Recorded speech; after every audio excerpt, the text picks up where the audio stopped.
And here we go. All right. So it's my date, right? I don't think it's right. The date's the 9th, and my watch it says the 8th. It is, I gotta get my Okay. date and time right here. It's May 9th, 2016. It is a Monday, and we have joining us in the Blab virtual studios, Brendan Mahan. I got that right. You did. I did, and I went back and listened to episode 78 when you were on ADHD rewired, and that was a really good episode. I was like, this is I and there was something that I actually like stole you that I didn't even realize where I got it from. Oh, really? Yeah, the whole when you talked about how sometimes you just say that you're ADHD one. Yep. I totally used it with a client a few weeks ago Oh. when I made a goof about something. And it was awesome. I didn't even realize that came from you. Yeah.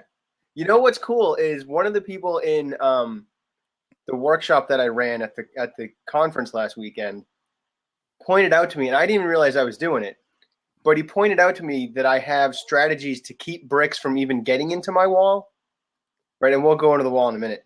And that's one of them, is I don't have to take it as hard if I just go, sometimes the ADHD wins. And then the bricks don't get in because I'm owning it right away.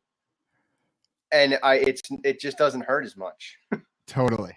So, what we're gonna do is we're gonna talk about the wall of awful, but this is gonna be, unlike a webinar or just a typical interview where you're kind of sharing your knowledge, which we do want to hear.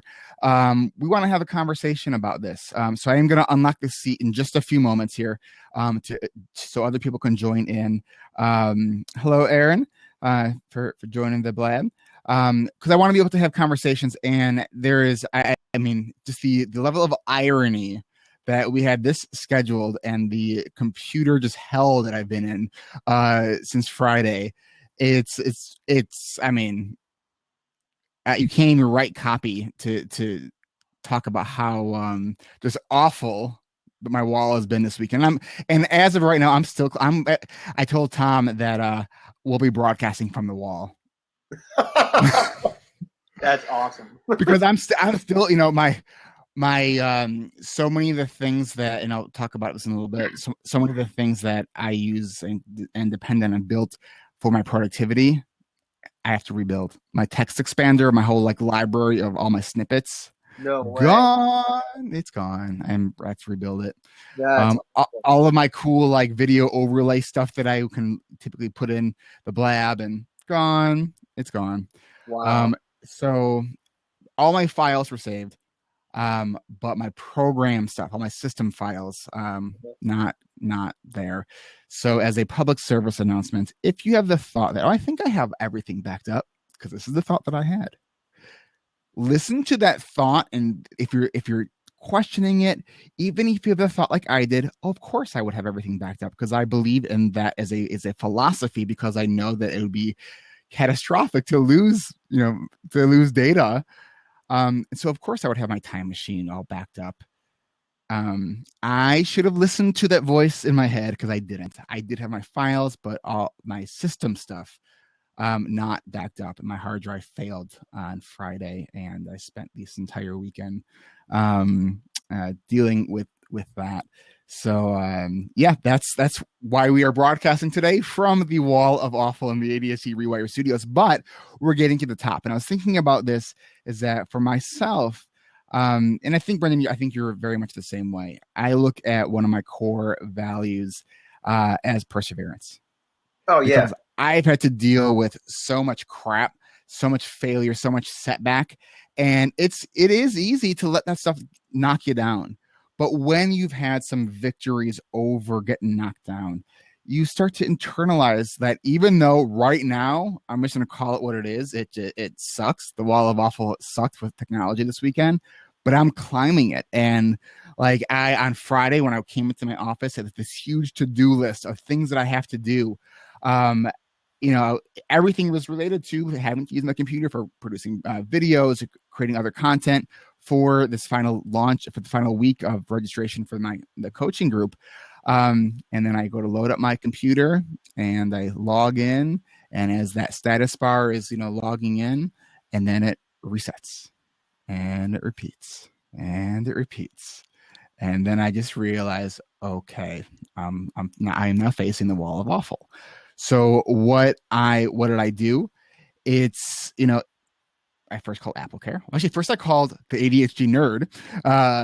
You guys probably know Ryan, because Have him on speed dial.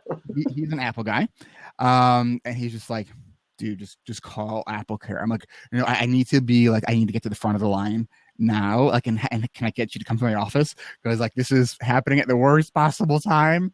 And he's like, you just call AppleCare. They're gonna help you. So I Like, did. I'm going to China. I can't help right now. Right. And he's at his last day at work. He's going to China.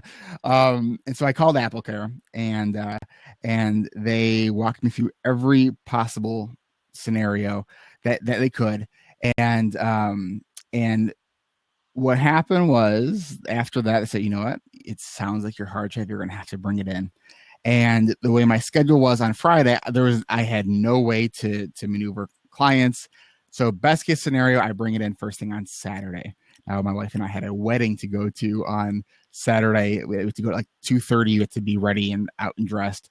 So I bring it in on 10:30, and I asked him, can you, like, it's such an urgent thing for me right now. I'm like, I know that you have other people. Like, what can I do? I will pay you. Can I walk out the door with a fixed computer?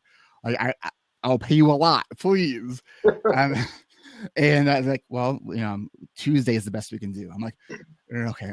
So I'm staying calm, right? So I'm feeling the overwhelm, the anxiety, the this is the worst. Like, I'm gonna have to just buy a new computer today, because I need to have my computer. I have, this was planned, all these other things planned, and so I was, through the power of persuasion, I was able to get them to say, all right, they can have it ready by Sunday. Nice. So they had it ready, and they said to me that the hard drive is basically it's failed. It's Not coming back. It's done. So they said that so they gave me the quote of how much it would be. It wasn't that bad. It was like 100 and something to get it going. They also said that the video card was also, it looked like it was about to die. They're surprised that I was still getting an image on my screen. Like, wow. Okay, so let's fix that too. And they said, all right, so with the way Apple works, I guess, if they give you back your hard drive, your bad hard drive, it's like an extra $100 and some to do that. And they said, now you could try to get a dock where you can try to load it from, but it won't do it there. That's an external thing. And said, there's a chance you can get your data back. It kind of be loading it as if it's a disk, but it wouldn't be loading it as a hard drive. Right. So I'm like, okay, so there's a chance. So I'm like, fine. And I throw that $100 and whatever extra that was. That did not work. So I spent yesterday, Mother's Day, and I got to see my family in the morning, but I missed my wife's side of the family stuff because I had to deal with this. I went and picked up my computer after brunch, and I was at my office until like 10 o'clock at night, trying to reload everything to be ready to go for today. And so I am, and I'm not done. I'm still climbing the wall, but like, there was such a part of me that just wanted to like cancel the week. Like, I'm just gonna go in hiding, because this is just like, yeah. So, and it was listening to your the podcast that you were on, Brendan, about the when something like this happens, it's not that it's just happening. It's bringing up every past experience like this that has happened. And when I was listening to you talk about that on episode 78, when I had you on, I immediately thought about when I was an undergrad, and this is the biggest paper I ever wrote. It was a 10-page paper, and I was finishing it. I was printing it off in my room. It was the night before it was due. I had actually, I think, given myself plenty of time to work on this. Right. I go back to my room to print it out, because I didn't want to spend like 40 cents on printing. I mean, as a college student, that's a lot of money, right? That's a taco. Right? It's a whole taco. That is a whole taco. And and I open it back up, and it says file corrupt. And I run back to the library to see maybe it's on the disk there. File corrupt there as well. And so I had nothing. It was gone. It was gone. And so that's sort of what this is bringing up, because I was like, all right, I have to I'm persevering. And so as you talk about, there's kind of the two healthy ways, or the two ways that you can, climb that wall. One's healthy, one is not. Probably I've been walking the balance, being between the healthy and the not. So there's been a little bit of Hulk in me, Oh, as I'm climbing the wall, right? So that's cool. that intense self-determination. And a situation like that, right? It's not just bringing up technical glitches for papers. It's bringing up every time you've ever been intentionally or not wound up doing something last minute, right? And that anxiety flood that hits, it's all of those times. It's not just the ones that were technical in nature, the ones where some computer issue happened. It's also the times when you just forgot about it until the day it was due, or you prioritized other things over that really important thing that you probably should have prioritized first. It's all of that stuff. So it's a much bigger echo even than just technology. So give us and everyone who is here, and I just want to welcome everyone who is here. We have 17 people currently watching. We have 8 who are in the chat. And we're going to open up the seat in a little bit to really invite you guys to be part of the conversation. Take us through the wall of awful. So the wall of awful is it's the emotional barrier that forms when we fail in a certain way more than once, right? And we all have that one thing that we're really bad at accomplishing. Some people might be really bad at paying their bills. Other people might be really bad at reaching out to friends and making those social connections. For some people, it's writing. For some people, it's math, if you want to just get school-wise and stick to that land. But even as adults, we have those challenges. You know, the TPS reports from Office Space are totally a wall of awful scenario. And what happens is when we encounter that situation that we tend to fail in, we hear echoes of all of the previous times that it didn't work. So I have 2 really solid examples for this. One is taxes.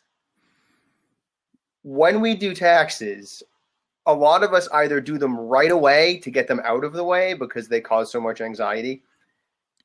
And the other majority of some people, the other vast majority of people do put it off until like April 15th, right? Until the very, very last minute. And both of those are methods of dealing with the wall of awful that is taxes. One is I'm just going to deal with it right now. The other is I don't want to deal with it until I have to. Because taxes have every awful thing I can think of wrapped up in them, right? Mm-hmm. Lots of people don't like math. Taxes are math. Lots of people don't like those really aggravating forms and paperwork that you have to fill out. I know for me, that's the part of taxes that I don't like. So there's that too. You've got math and you've got paperwork, right? And then in addition to that, you're losing money. Even if the government gives you money back, it's only because they've been holding it for you and using it. So you're still losing the money, just it happened earlier. And if you screw it up, you could go to jail. So like, there's nothing good about taxes. That is a 3 walls and bars wall of awful. Right? I'm saying. And the other one that people tend to resonate with is just asking someone out on a date, right? So a lot of us, at least in this, looking at the faces of people on this blab, most of you look a little older. I'm guessing a decent number of us are married, but not necessarily all of us. So those of us that are married are beyond this, theoretically. Polyamory is a thing. I get it. And we're open to all people here. Right. People who are still looking to ask folks out, when you go up to that person to ask them out on a date or just see if they want to get coffee or whatever, in that ask are the echoes of every other person you've ever asked out. And all of those things ended badly because you're asking someone else out. Exclusions for polyamory again. So those things either the ask didn't work, the person turned you down, or that relationship happened for a little while, but then it fell apart. So when you go to ask someone out on a date, you have this internal part of you that's like, how come I haven't made it work so far, right? Mm-hmm. So that's why it gets so much harder. At first, asking someone out on a date is hard because you've never done it before and you're like 12. I think, too, we can look at that in all social relationships, right? It's not, and even business relationships. You know, it's like, I think about the fear of rejection when I'm trying to reach out to somebody for the podcast, right? Or it's like, you know, who am I to ask, Russell Barkley to come on my podcast, or Thomas Brown, who's come on my podcast, both of which have said yes. You know, Brene Brown, I'm still waiting on that one. That's been a repeated no. I haven't asked it in a while, but I have to sent out feelers at the con towards some Brene Brown people, by the way. What's that? I sent out some feelers for you at the con about Brene Brown, by the way. Some people who've actually met her and have worked with her. Really? Talk about Eric Tivers. Yeah, I did. The people that have worked with her, yeah, well, we got to talk, you and I, and you got to let me know who you talk to. We're gonna make this happen. It will happen. Okay. Brian. So you were also, first of all, congratulations on speaking at the ADHD Professionals Conference. My social media feed kept hitting up with like Wall of Awful, and people just talking about like how awesome of a talk it was. So I was like, you know what, let's get you back on and include more people in the conversation, which is what I want to do now. So I do have an open seat. So if anyone wants to join us, please, if you are joining us, have headphones on and join us in a quiet environment. If your kids are screaming, your dog is barking, talk with us in the chat. But if you are in a quiet space and would like to talk with us, share with us maybe some of your Wall of Awful stories.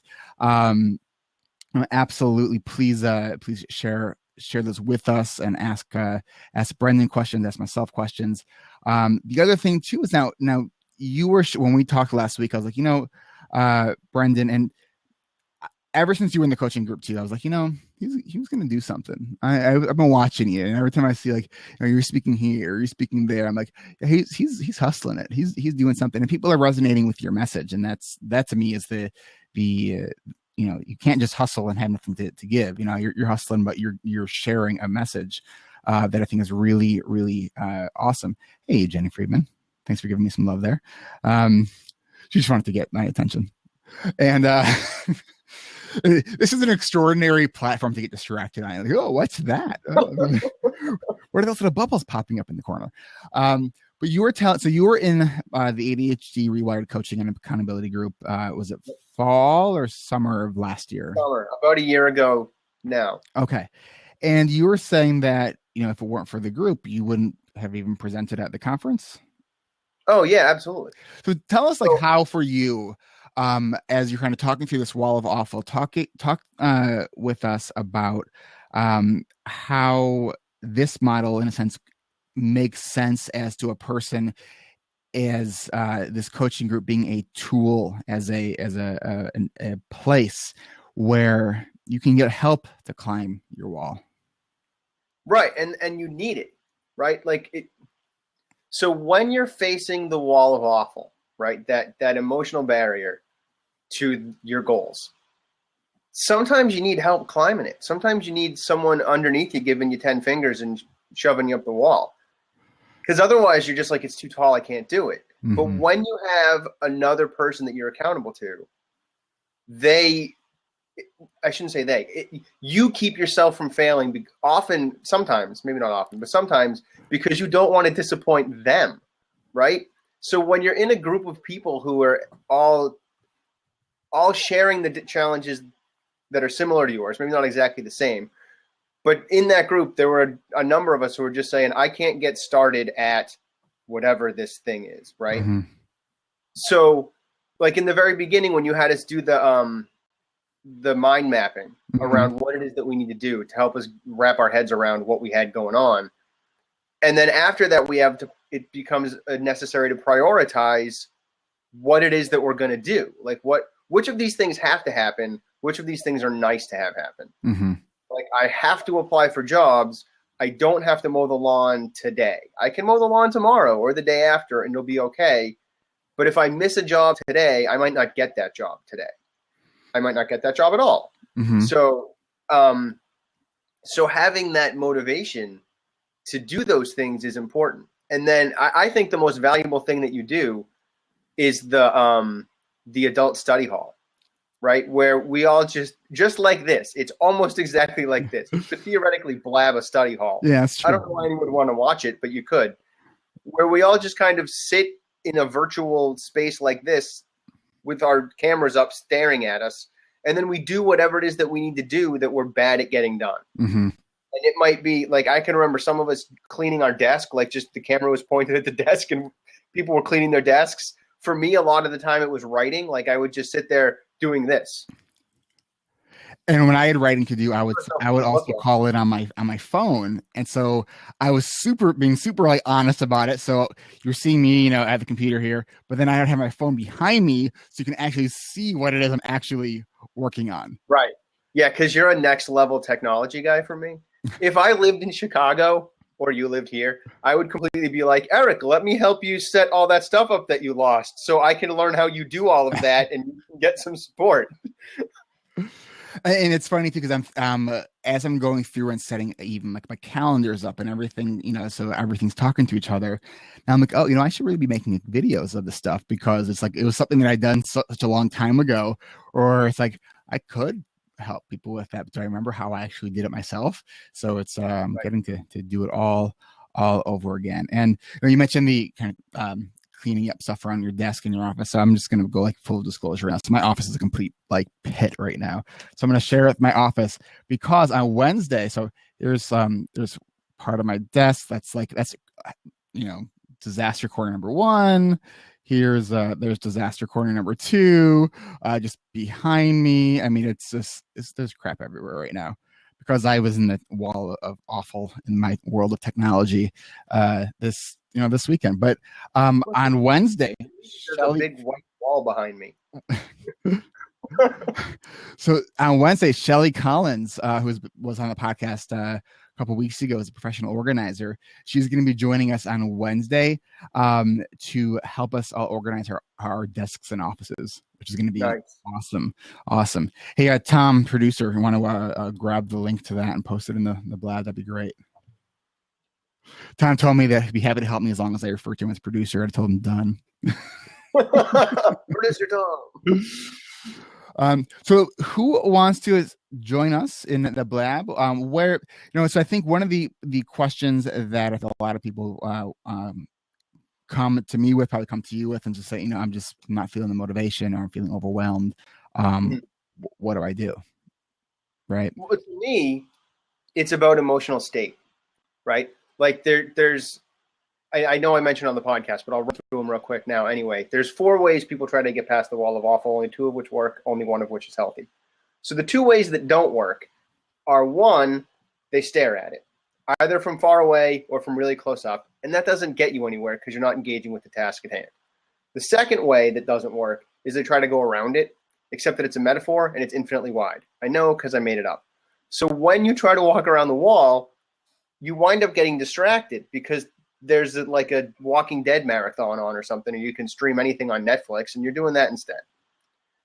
The only 2 ways to get past it, the one that doesn't work, or it works but it's not healthy, is to Hulk smash your way through the wall of awful, which is what Eric mentioned earlier around the technology stuff.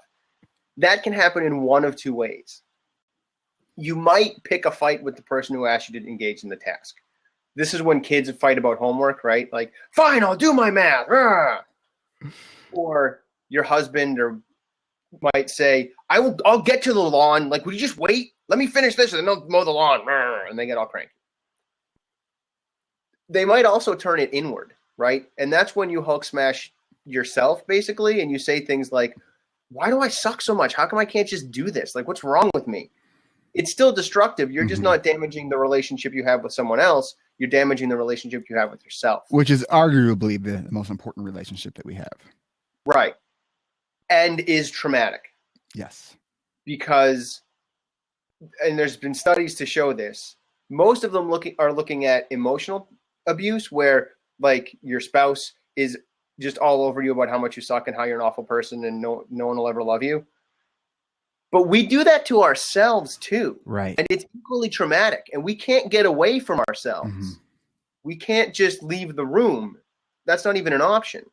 We can't look forward to when I'm away at work and then I won't like berate myself because I'm still with me. Figure that one out. You can't get away from yourself even when you try. Right. And studies have found that emotional abuse affects the brain in ways that are equal to like a single traumatic event. Yeah. So being in a car accident, witnessing a murder, that kind of stuff. It takes longer because it's sort of trauma by a million little events instead of trauma by one major event. Right. Right. But it absolutely happens. And so that's one of the reasons why you have to learn to change your internal dialogue. And sometimes the best way to do that is to change your emotional state, right? So if I'm beating myself up because I just never go to the gym, for example, right? Like, oh, I need to just start exercising. I suck. I'm so fat. I'm so out of shape. Da, da, da. You know what? Go put on Eye of the Tiger and see how long you can stay out of the gym. Listen to it twice, and you're going to be ready to go. Yeah.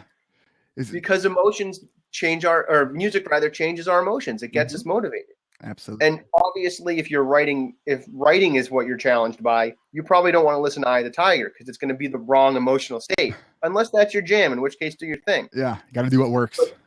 Right, but you need to figure out what's gonna work for you.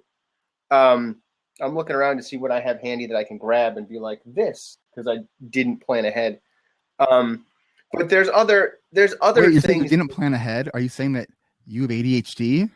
I do. I didn't plan ahead with props, is what I should say, because I forgot the visual aspect of this.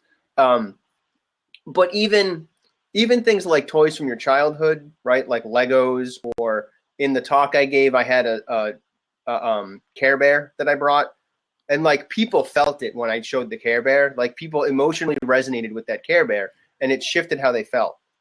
And the reason I brought it, if I can just maybe over self-disclose, You already have sharing. I know. Is my anchor, right? So an anchor is something that just grounds us emotionally. My anchor for sleeping is my wife. I have to go to bed at the same time as my wife or I'm not falling asleep, at least not in a reasonable amount of time. But if I go to bed with her, I fall asleep half the time before she does. We sort of read for a little while, and often I'm asleep, and then I wake up because she turns the light off, and then I fall back to sleep again. But at the conference, I'm in Virginia, my wife's at home with the boys. I don't have my wife to fall asleep, but I know I need to sleep if I'm going to perform. So I brought a Care Bear with me. Which bear was it? Luck Bear. And Luck Bear has a job in our house. I have Luck Bear, my wife has Secret Bear, and their jobs are to charge our boys' stuffed animals, so our boys' stuffed animals have enough energy to keep them safe from bad dreams. But I brought Luck Bear with me, and it worked. I was able to fall asleep. Brandon, I think that you have a masterful gift at creating an analogy, which I think why you're probably a very good presenter. And now I will always think of Care Bears when I think of you, and vice versa. So you can never put that back in the bag. That's okay. It's okay, though. That's okay. All around the country who are doing the same thing, because they look at me like, seriously, is this guy telling us this? Like, yeah, why not? But you know what? And I think the more that we with all emotional experiences, it's like, it's not even just with mental illness. I think people are afraid to talk about emotions, and the more we talk about it, and the more the better we can name it and label it, the more we normalize the experience. And when we do that, then we're kind of shedding ourselves of the layers of shame that so many of us kind of carry around. And so I just think that's awesome. Because shame dies in the light, right? Like the more we talk about stuff, the better off we're going to be. And just my household has been affected by all kinds of stuff, mental health related. Addiction runs in my family. Anxiety runs in my wife's family. We've been affected by ADHD. We've been affected by postpartum depression. We've been affected by regular depression. We've been affected by anxiety. Like all of that stuff courses through our house, but we've managed to survive it because my wife and I talk about stuff. We've had a number of events that theoretically mean we should have divorced by now. But we have identical twins. Postpartum depression was in there. I had depression when my mom died. Unemployment has come through our house. ADHD, which only makes those other things more difficult. But we survive because we talk about it and we don't let that stuff fester. Talk about how for you in the coaching group, how talking about the experiences, these struggles, what impact that had on you. it had the way it had the biggest impact on me was on the other side of it. I'm not going to give any names, but we had a member of the coaching group who was really, really struggling with an assignment that she had to do. And it was just killing her. And to witness everybody in the group rally to her aid, and every one of us was like, we've been there. Here's my story for when I just couldn't get something done because it was just sitting on me for too long. And then to hear the way we were able to buoy her up and keep her floating was so meaningful for me. That's what human experience is. That's what it's all about, right? And it took me a second to remember who you were talking about. Yes, the grad student who was just one paper away from graduating and finally did. Yes, that was huge. And it took her a long time to get that paper done, including beyond the deadline. I think it was a week past. Yeah. Yeah. And she had no small amount of shame around saying to us that she was going to get this much done by X and such a date. And then to have to say she hadn't gotten that much done. And I think she expected us all to yell at her, but we were like, no, but look at what you did get done. You said you're going to get 10 pages done. You got 8 pages, but that's 8 more pages than you had. That's phenomenal. We're so proud of you. That's great. And that's how you get past the shame is this is what I managed to do. This is what happened. And it's not about judgment. It's about problem solving, right? Like I talk about that all the time with my clients, where the more judgment we heap on people, the less they can accomplish, the harder it is to get stuff done. Yes. And the more we approach it as a problem solving scenario, the better off we are, right? Like I tell this story all the time. I had a student, lots of students. The beginning, I used to be a teacher. And in the beginning of the school year, there's always a handful of kids that just don't get their homework done for various reasons. And I would call them out in the hall, one-on-one. And I would say, because they're every time they say, I left it at home. And I would be like, you didn't do it. It's so unlikely that you left it at home. Could be, but probably you didn't do it. And so I bring them out in the hall and I'd say, I need you to answer me honestly. And not because I think you're lying to me, but because I want to solve the right problem. Because either you left it at home, which is what you're telling me, or you didn't do it. And those are 2 very different problems. And if you tell me you left it at home and I solved that problem for you, but the truth is you didn't do it, I didn't help you at all. So I need you to be honest about what's going on, not because bad people lie or lying is a sin or anything like that. I need you to tell me the truth so I can solve the right problem because I care about you and I want to help. And I think a lot of it too is kind of when you can help someone be okay with what they're messing up with. So I think it's just so critical. I think that's the value of the non-judgmental approach and all of our relationships. I think we get it in the coaching group. One of the things that one of my walls is the sort of that obligation of returning phone calls, and this could be both in my personal relationships and even in my business relationships. Which it's like, and then it's the that awful feeling of, I should be able to return that call. That's what normal people do. Who are these normal people? I'm not really sure. I don't really trust them anyways. So recently I was, I finally sort of had the courage to, on my outgoing voicemail, I basically say now, please do not leave me a message. Go to my website and schedule a call with me. Because I know for myself, if it's on my calendar, it will absolutely happen. If it's a to-do list that, now I'm ready to make that call. Now, are you going to be available? And then it's like this back and forth. And like my brain just like doesn't know how to deal with that. It's, it sort of is what it is.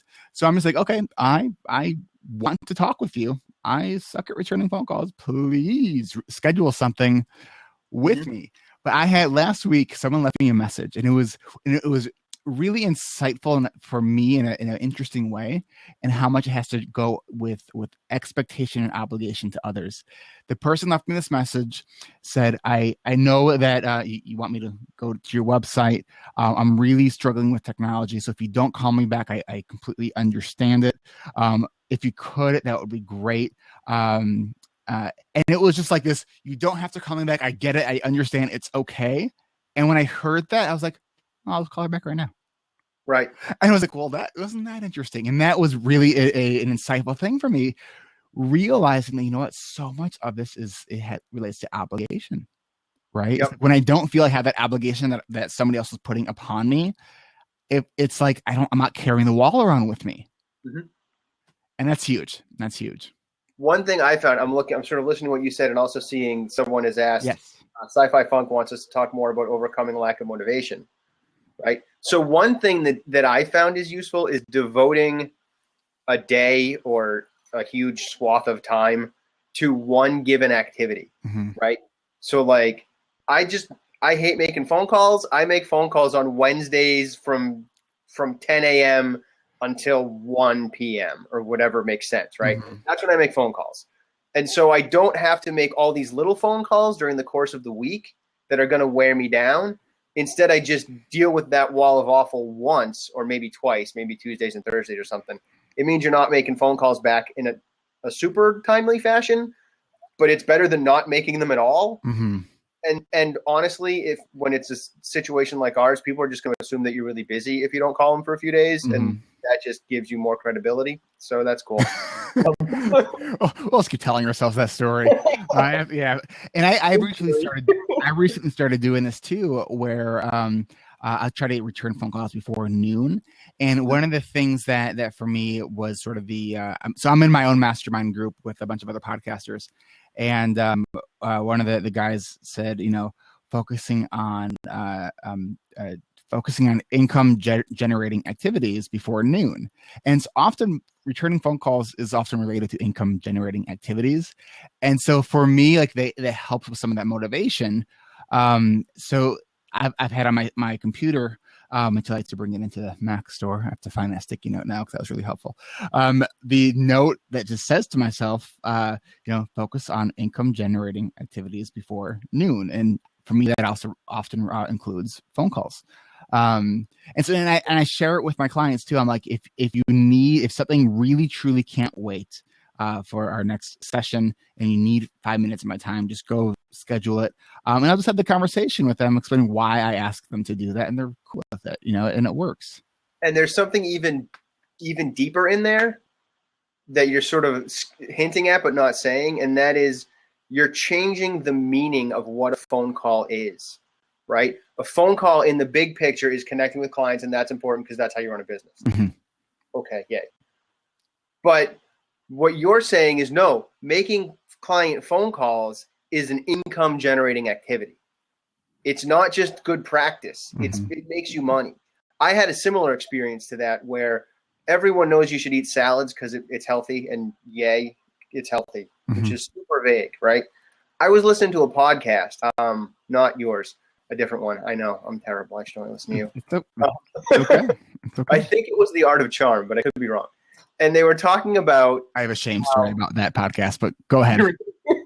And they were talking about, the guest was talking about your gut biome and how different kinds of fiber affect your gut biome.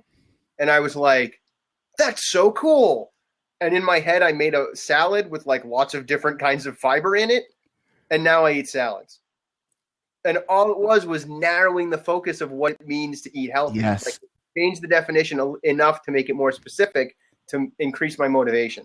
And that helps us overcome the lack of motivation sometimes, because if you can make your goal even more specific, or if you can make the result of what you're trying to do even more specific and in a beneficial way, it's easier to get past that lack of motivation and climb the wall.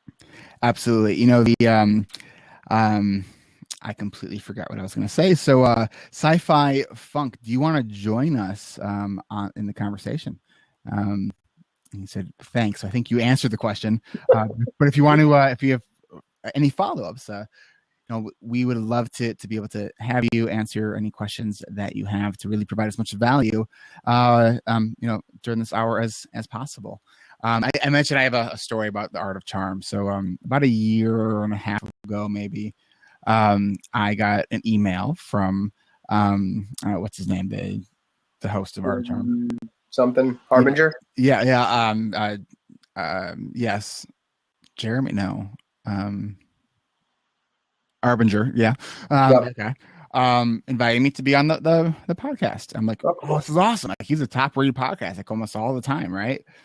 I talked with him, and he sent me the kind of pre interview questionnaire, which was like a bunch of questions long, which involved writing, and I never filled it out. And it's like, and every time I see his like stuff online, I'm like, oh god, like I can't believe I blew that one. Um, I've occasionally have responded and stuff that he's put on Twitter or on Facebook. Uh-huh.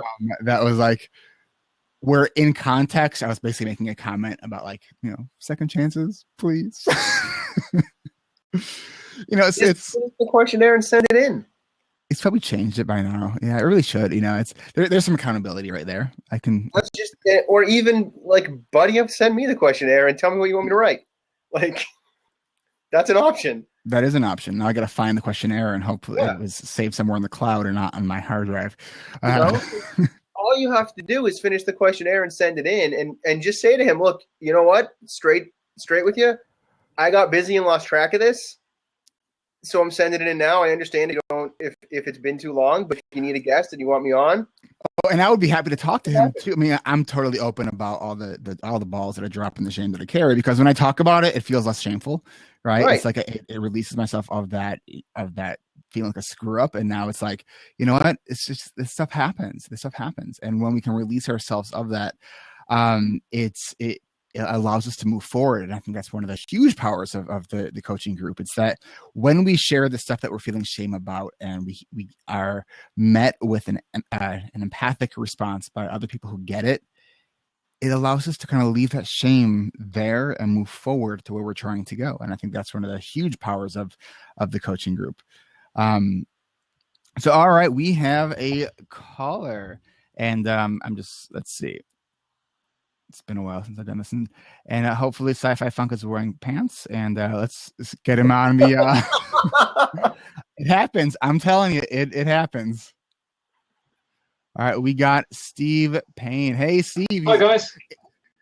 If he's not wearing pants, at least he's sitting down. So, Steve, welcome to our blab, and thanks for hopping in the seat. I just want to assure you I'm fully clothed, but I'm afraid I don't have the headset. But hopefully we're not echoing here. It sounds all right. That's good. Yes. Play bass. So the situation that I find myself in is having pursued at 100%, 100 miles an hour, a project, and now I'm at the next stage of the project. My motivation has just gone woof. This is gone, and I'm fighting every day to keep things moving. The essence of it is that there's a number of things I have to do which are less palatable to me than what I was doing. Also, we've moved house, so the life has changed completely from what it was, this set thing, to a whole new set of things. I'm keeping going, but it might be helpful for your audience. Maybe they faced this situation, maybe they haven't, but it's a real battle for me at the moment. Tell us a little bit more about the project, kind of what, because you said you were going to kind of full force, full throttle into it, and then was there a break in between it, or is this like the next phase? Tell us a little bit more about that time in between going full throttle into where you are now. Yeah, so two things happened at the same time. I'm in the UK, as you might have picked up from the accent, but our tax year ends on the 5th of April. And for various reasons, I really needed to it's an animation project. I needed to get done by the end of that tax year to free me up for this tax year where I have to earn more. Less animation, more earning. Okay. So we knew this was coming. I am earning, I am doing some stuff, but man, it's a real stress every day. And one of the thing that I wanted to say about was, I believe that I have to get more physical. I have to do more exercise now to get the motivation going. But that first step is tough. So, Steve, do you listen to the podcast, to ADHD reWired? No, but I've been listening to this blab from the start, as you know. Awesome. Awesome. So, Stevie, so I have my podcast is called ADHD Rewired, and the intro line of the podcast, it says, starting is the hardest part. So let's get started. So when we look at sort of ADHD through the lens of executive functioning, those executive functions are the parts of our brain that deal with planning, organizing, sequencing, task initiation, sustaining focus, working memory. So all of these kind of brain-based kind of neural cognitive functions, and task initiation, especially for something that's big or overwhelming or boring, can be a huge barrier. It's sort of like that, once an object is motion, it stays in motion. Once a person with ADHD is in motion, it tends to stay in motion. The problem is then sometimes we don't stop so well if we're enjoying what we're doing. So you mentioned the doing things that are more physical, right? So have you worked out in the past before? Oh yeah, in my 20s. I'm afraid that's a spark has come up there on the screen. If you've never read that book, that is an awesome book. The Neuroscience Behind Exercise by John Rady. When I first read that book, I told my wife, if I ever fall out of my workout routine, will you just remind me to read that book again? Because it was to me, it was the motivational why. When I understand why, I can do stuff. If there's something that I quote unquote should do, but I'm just not doing it, the why then isn't connecting with me. So I got to find that why. This is the gut biome and money generating activity of exercise. And it talks about how exercise making you sexy is just like gravy compared to all of the other mental benefits that you get from it. It's way more useful for your mental faculties than it is for your body. We just don't see it as well. Right. I exercise for my brain, my waistline benefits. Yep. And you said, Eric, that it's part of your treatment plan, yes. Which changed the way I thought about it. Yeah. That's an enormous perspective change for me, that exercise is part of your treatment plan for ADHD or for your life in general, because it helps everybody. The difference between someone, and I don't know if you have ADHD or not, Steve. I don't even know what it is. I might have it, but I'm sorry to be ignorant, but what is it? No, this is great. What a great community outreach kind of opportunity here. Yeah. So ADHD stands for Attention Deficit Hyperactivity Disorder. What it really is, so it's a brain-based kind of neurological developmental delay. I know those are a lot of big words. So basically, what it is, so the part of our brain, let me hold on. I'm gonna grab my model brain, which I have here. I have a couple of them here. Of course, you have a model brain with easy reach. As you do.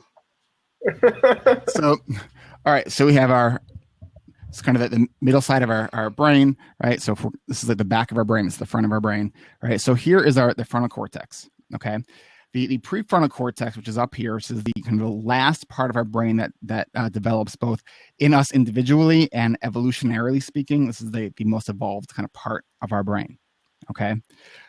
Deep within here is the amygdala, which is our reptilian primal brain. This is the part of our brain that keeps us alive when we're being chased by a bear, right? But when we have to do taxes and we're having the same feeling of being chased by a bear, that's not very helpful, right? So that just kind of causes us to shut down. And when our emotional part of our brain is highly active, the thinking, cognitive part of our brain doesn't work. It's basically not available, right? So it's very fast, it's very strong, the emotional part of our brain, but it's really dumb, right? So it doesn't give us access to that kind of logical higher order of thinking. So one of the things that happens in the ADHD brain is that we have it's called dopamine, which is a neurotransmitter that helps us with focus, motivation. It doesn't regulate itself in the proper way. Okay, so we need a bunch of dopamine up here to do the boring stuff, right? Which is why, I see that you're a musician. You have a bass guitar in the back there. Creativity and other things that are exciting, it gives us tons of dopamine in the brain. During something like this, I can focus really well because this is fun and interesting to me, right? It's so ADHD is the need to have a lot of that stimulus, is it? Mhm. Yes, Some people call it ADD, which is it's not the official name anymore. Now it's ADHD. So you might have heard it as ADD or attention deficit disorder. Yeah, I think I'm along those lines because things can get boring real quick. Yes, and that's one of the things that with ADHD we have a kind of a high sensitivity towards is things that are boring, right? It's like boring. I look at, when I'm working with families and their kids saying, well, this is boring. And it's usually the dad who's like, well, just tough, it's things are boring. It's like, no, you don't get it. Like boring for someone with ADHD is a truly distressing emotional state, right? It's highly stressful. It's kind of that feeling of you want to jump out of your skin. So our brains as mammals, we want to maintain a basic level of homeostasis from biology class, something that's kind of constant, right? But the ADHD brain does not give us that dopamine in a constant way. So, which is why when we are interested in something, now you mentioned that you're an illustrator, right? And you're an animator, yeah. An animator. Can you focus on that stuff for like hours and hours and hours and hours and more without coming up for air? Oh yeah, and it's irritating when on the slightest interruption. It's that's that sounds like ADHD. I'm not diagnosing anything here, but it does sound like it. Which is so I do these coaching groups that are 10 weeks long. We meet 3 times a week online, and one of the things that we do during the course of the coaching group is every other week we have what's called an adult study hall, and we do this thing called where we do our important things, the things that are boring but important. And it's when we can't get ourselves to do it when we're all by ourselves, because we just don't do it. When we do it as a group. So imagine 12 people in a video room sort of like this, who we quickly just share. All right, so I'm going to be working on cleaning my my counter. I'm going to be working on filing. I got to respond to a couple emails. I got to make file folders. It's all those like those kinds of things. We do them together when we actually get them done, and it's extraordinary. Well, that's it. Blab is actually helping me in that respect, because providing I don't get too involved, I can have it on in the background and be doing the dull stuff. And it works. So I'm gonna jump on to something real quick. One of the things that, because I have more than one model, I can't be just a one-trick pony with the wall of awful. One of the things I talk about with 88. I'm sorry. You get bored of it. Yeah, right. One of the things I talk about with my clients is that the best way to address ADHD is to shred it, right? Which is, of course, an acronym. So the S is sleep. You want to make sure you're getting about 8 hours of sleep. Go to bed at the same time. Get up at the same time every day, even on the weekends. I don't care that it's Saturday. Don't sleep in. The H is for habits, which just establish healthy habits. Because the more things we can push off the habit, the less we have to think about them. Like, when's the last time you had to think really hard about brushing your teeth? Exactly. It might be recently, because you said something about moving. So maybe you had to, like, your toothbrush is in a different spot now and you had to think about finding it. But one interesting thing. Oh, sorry, I'm interrupting your point. Please finish your point. And that relates to moving. One of the reasons that moving is one of the most stressful things we can do is because all of our habits change because we're in a new environment. Yeah. The R is for relationships. You want to establish and maintain relationships. And what triggered me about that is that part of what you're doing with Blab is you're sort of establishing an imaginary social network almost. Like you're listening to people talk in the background, which gives you the illusion of having people with you. Yeah. So if you go to Eric Tivers' Blabs very frequently, you're going to establish a relationship with Eric, and that's different than if you're just jumping from Blab to Blab. Does that make sense? Yeah, I've actually been on Blab since August of last year. Okay. So start hitting some consistently and foster relationships with the people Indeed. On those Blabs. Yeah, if you're not get to know people. Yeah, absolutely. Yeah. Yeah. And then the E is for exercise, which we've already talked about. And the D is for diet, which is just make sure you're eating healthy. You want to do the supermarket perimeter diet, where you go in, you hit the fruits and vegetables, go to the back and the meat and seafood, come down the dairy aisle, and then leave. Don't eat the junk in the middle, right? Not because it's full of awful chemicals, because no, it's because it's full of simple carbohydrates. Yep. Those simple carbs that are going to kill you. It's not Red 40. Sorry, what was that food again? The good stuff. The stuff around the outside of a supermarket, at least supermarkets in America. I don't know what they look like in Britain. But like fruits and vegetables, meat and dairy, seafood, that kind of stuff, as opposed to the things that come in boxes. And they might have it in a way that actually makes more sense in Britain, because if you look at the obesity rate in the U.S., it's like probably someone from another country came into our grocery store, so like, what is wrong with you guys? I mean, I don't know, maybe.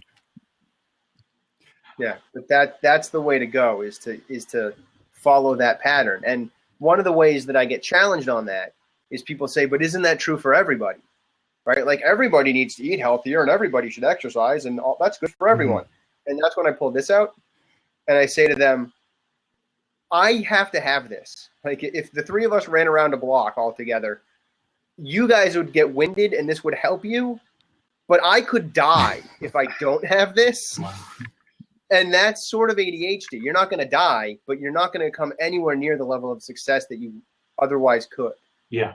Absolutely. Yeah, that's the reason I came on in the end, is because it's hurting right now. I've been so used to a lot of progress in my life, and right now I'm going forward, but it's like wading through treacle, and that's not how I want to live. So I thank you for the things you've been saying, and I'm going to put some of them into practice, especially the exercise. It's just got to be done. Mm-hmm. And so right now, this is the last week that you can register for my summer coaching group. And so I haven't given the promo code out yet. Now might be a good time to do that. So if you go to coachingrewired.com, and I'll post a link there in a sec. And when you schedule a call to talk about the group, to register with me, there's a spot that says promo code. If you put the promo code BLAB200, I'll give you $200 off the cost of registration. The registration does end on Friday. So you're in the UK. So what time is it there right now?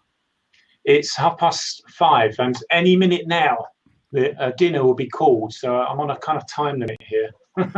All right. So let me put a link in here in the chat here. The few there's the few things that I was able to kind of reset up in Text Expander for right before today's session. I've just got the call. I'm so sorry. Enjoy your dinner, and we'll hopefully see you again. Thanks, guys. That's really good. Thanks. Great blab. Thank you. Thanks. Good luck. That was awesome. Yeah. So we have another person asking about overcoming the wall when it's being externally reinforced. Oh, great question. Who was asking that? I missed that question. Happy Lee Lou. I know who that is. Generally speaking, someone who should be supportive but tends to emphasize your weaknesses instead of helping you find your strengths. I think that Happy Lee Lou should jump in here on the blab. I think it would be fantastic. Yeah, if they're comfortable, they're certainly welcome to. While we're waiting for them to build the courage, So wait a minute. Okay. So I'll give you a minute, because then we can talk more directly about it, maybe. But broadly speaking, that's important, because recognizing how environment affects your wall is important, right? Yep. Like, there's no point in bringing someone with ADHD to a sports bar and expecting to have a conversation with them. It's not going to happen, right? Screens, noise, cheering. You're not talking. Go to an Italian restaurant, you'll be better off, because it'll be quieter and darker, and they'll be able to focus better. So environment matters. Yeah. And not just the environment when you're going out to eat, but even the environment in your house.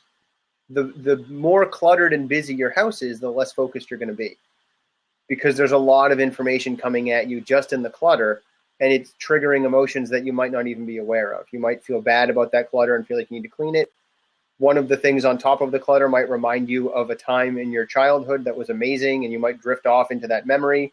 There's lots of different ways that clutter can get into us and cause disruption. So the better put together things are, the better off we are. That said, we have ADHD, so clutter is sort of what we do. We do it really well.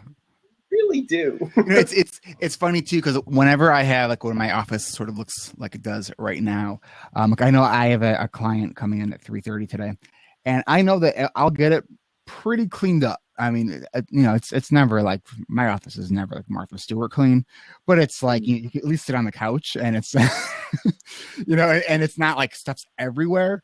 But for me, that's that accountability piece where I can sort of, using the idea from Rory Vaden's book, Procrastinate on Purpose, I sort of do. So if I have this big mess, I know I have a client, I know how long it will actually take me to clean this up because I time this stuff as one of the things we work on in the coaching group is to get a real sense of how long things actually take.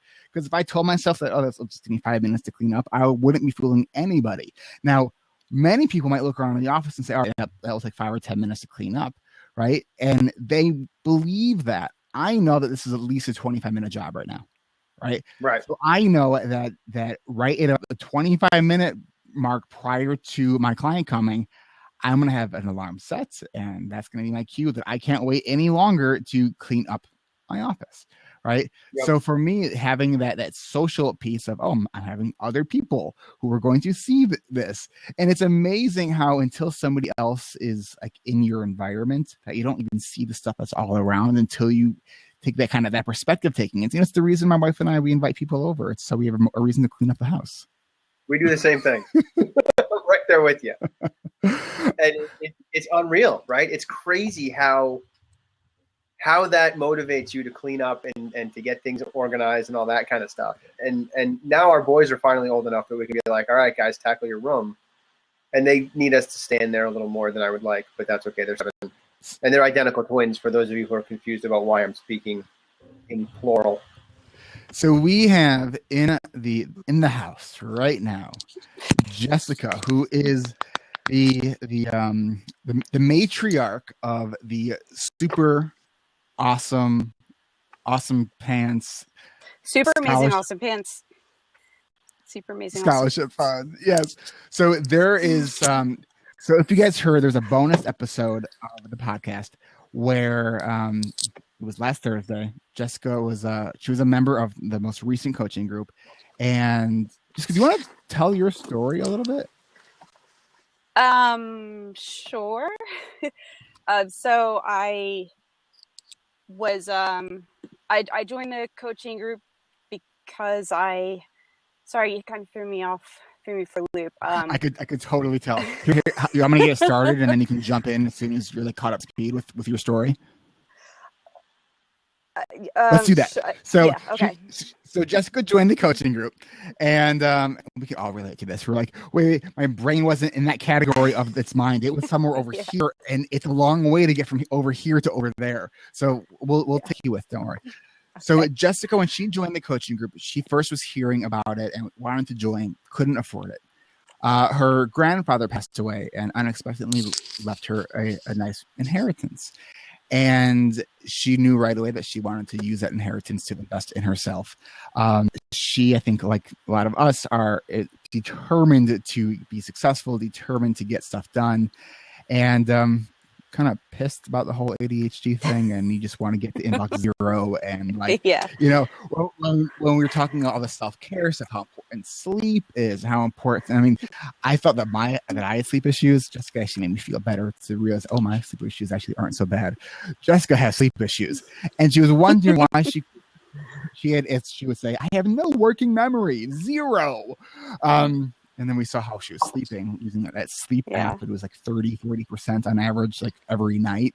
Because she would wake up at the crazy hours in the morning just to try to get work done.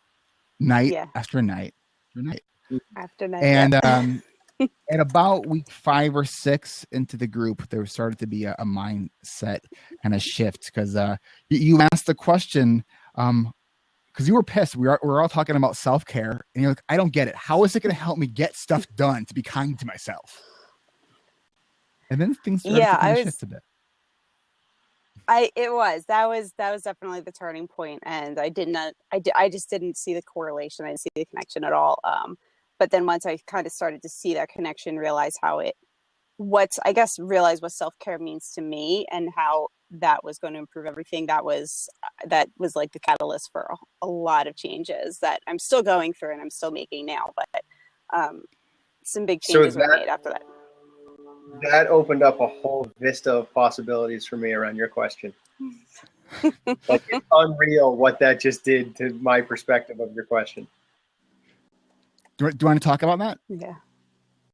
Sure. So So your question was what, and let me scroll back and find it, was around, generally speaking, someone who should be supportive but tends to emphasize your weaknesses instead of helping you find your strengths, right? Mm-hmm. Yep. So if you're just getting to the point where you're recognizing your strengths and being nice to you, the people around you might also need to come to grips with that.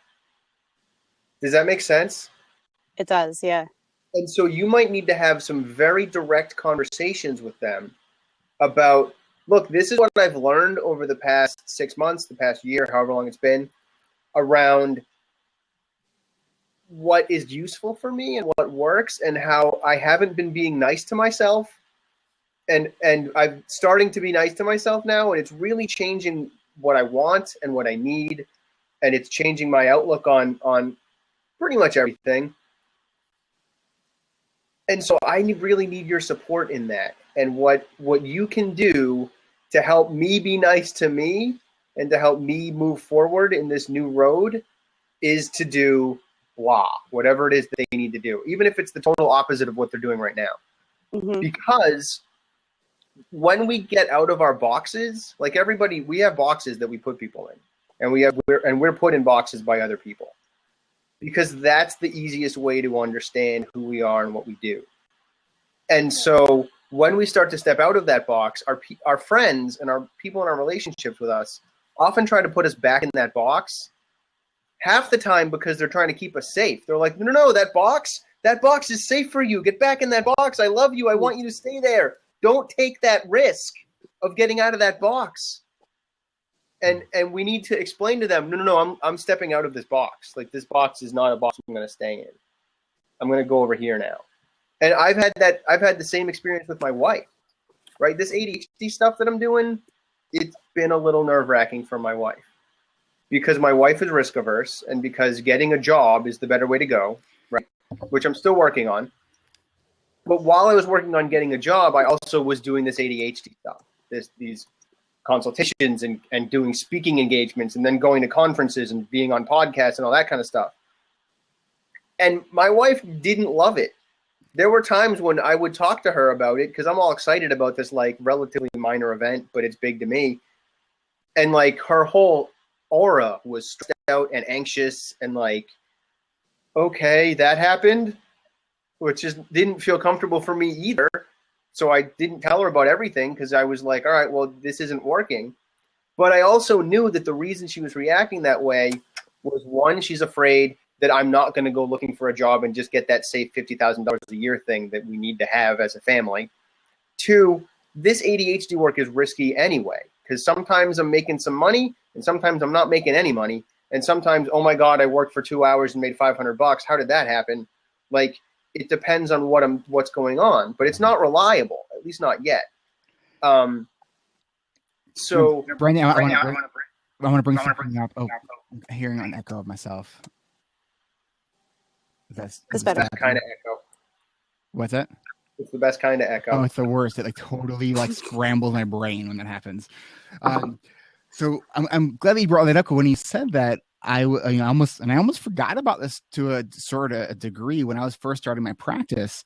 My wife too was sort of that, like, she wants a secure, job with predictable income.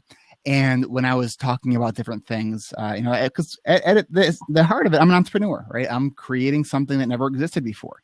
Mm-hmm. And there is risk in there. There's also excitement in there, which why I can focus better, doing kind of my own thing. And I said to her, the self-doubt of my own internal thoughts is loud enough. So what I really need from you is really undivided, like just complete support.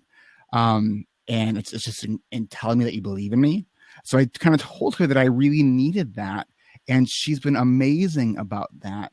And whenever we sort of have conversations about this kind of stuff, she'll bring up, she's like, I would still wish, you had the secure job, but I know that like you wouldn't be happy in that. And I know that you told me that you need me to be supportive of you, and you've been supporting our family. And so I'm going to continue to do that. So even though she's, it's still like the predictability of a normal job, which is just awful to me. I told her what I need for the emotional part of my brain to be able to work, so the executive functioning part of my brain will work. And she's been great with doing that. So it's been hard for her, but she certainly has been able to do it. Yeah. And my wife too, right? Like I approach it from a different perspective. I approach it from a perspective of, I'm just going to have to prove her wrong. Like, I'm just going to have to prove that I can figure this out and make it happen. And I've done that largely. I mean, I'm not making a lot of money on the ADHD side. I'm going to get that permanent job. You'll get there, Brendan. Yeah, I will. It's tricky when you're trying to commit to a permanent job that you don't have yet, because I can't commit to some of the ADHD stuff because I don't want to have to then pull back later when I get the permanent job. So it's a weird balancing act. That's the only thing that's held me back so far. But having those frank conversations and like, obviously I love my wife. She's the greatest thing that ever happened to me. I wouldn't be here if it wasn't for her. Because she does plan things in advance and was out of her mind with confusion when I said, no, I'll just write that 30-page paper the night before it's due. She was like, what? I'm like, no, it'll be fine. How are you going to do that? I would be writing. How are you not already writing it? I'm like, I'm writing it in my head. And so I learned from her that sometimes you'd write like 10 pages a week before. You can do that. It's allowed. So a lot of the skills I bring to bear as an ADHD coach, I learned from my wife. And she's amazing. I can't say enough good things about her. And and she constantly surprises me, right? Every time I think that there's no way this is going to work, she's just not going to get on board with it. She's not going to be supportive enough. All of a sudden she is, right? And there's usually that little bit of struggle. There's that little bit of like, I don't like this idea. This is risky. But then she's supportive of me. And then she's grown in ways that I didn't even know she'd grown over the past 10 years. And I'm like, when did that happen? But Brian, would you say that part of that has come from you having the conversations with her about the difficult things? So I think that's sort of what that's where I'm heading. Jessica, yeah. Is Jessica, you've got to talk to the people in your life about what it is that you need and give them the opportunity to surprise you, because they may very well do that. You may very well expect them to just tear you down, but when you come open and honest about what you need, they might be like, oh, wow, I'm sorry. I didn't realize that I wasn't giving that to you. I didn't realize that when I said this, it affected you that way. I thought I was challenging you, but you're taking it as sabotage, and that's not how I mean it. Mm-hmm. That can happen. And there's also another component of the wall of awful that happens. I usually see it with parents and children, but that doesn't mean it doesn't exist between husbands and wives or brothers and sisters or anything like that, is that people approach the same situation very, very differently. I had a client who, his daughter had a box of pencils. And he's like, she's sitting on the couch with a box of pencils. He's like, you have to put those away. Those don't belong in the living room. They don't go on the couch. And she's like, yeah, but my little sister's trying to take them from me. And he was like, put them away. Put them on the shelf. They don't belong here. So they were having two very different conversations. He was seeing you're breaking our rule about not having your art supplies in the living room. And she was saying, my sister keeps trying to steal my art supplies. And he wasn't hearing it. So he was getting on her case and forcing her to put it away. And I watched their relationship break down in that moment. And I watched his daughter lose respect for him because he wasn't listening to her. So when you talk to to whoever it is that you need to speak with, make sure you're both addressing the same problem and seeing the same situation in the same light. Does that make sense? It does. Sorry, it does. I guess my question is, until you get to that point where you're speaking each other's language, because I know that I'm sure there would be some, kind of a time period before that happens where, you're just not understanding each other. So how do you kind of protect yourself from that? When I think about these kinds of questions, it's like when we're thinking about talking to our kids as they get a little bit older about sex, right?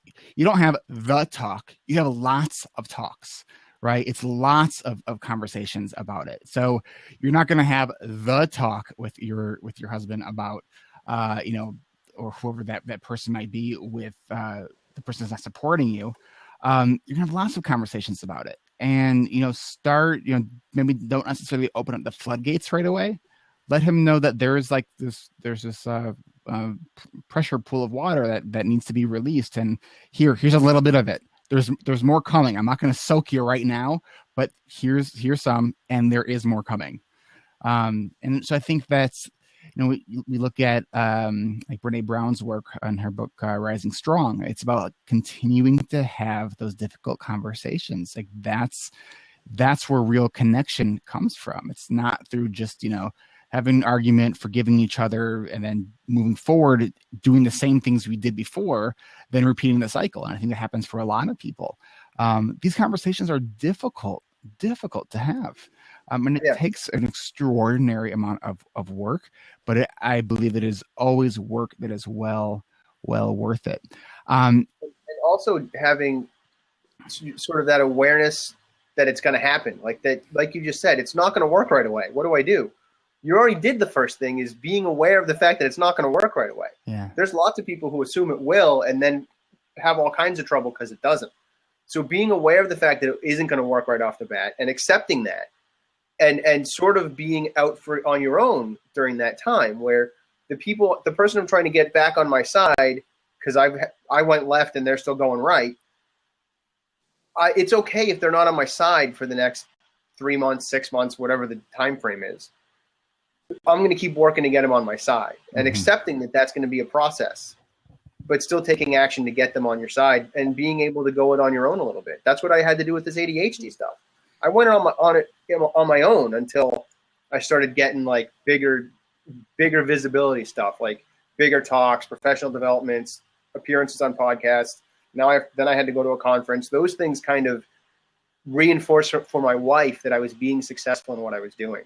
So sometimes it's about soldiering on your own and showing success in what you're trying to do, and that is what convinces the other people. All right, so we have a couple questions in the chat.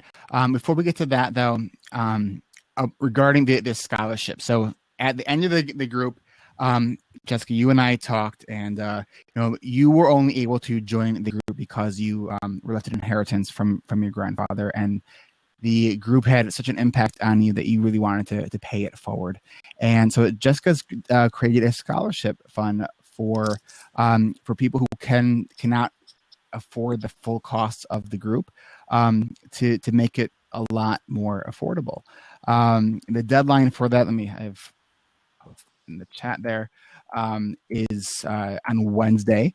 Let me see if I can pin something here. How does that work? Let's see. Oh, there's a link. So I guess when I post a link, it does that. That's cool.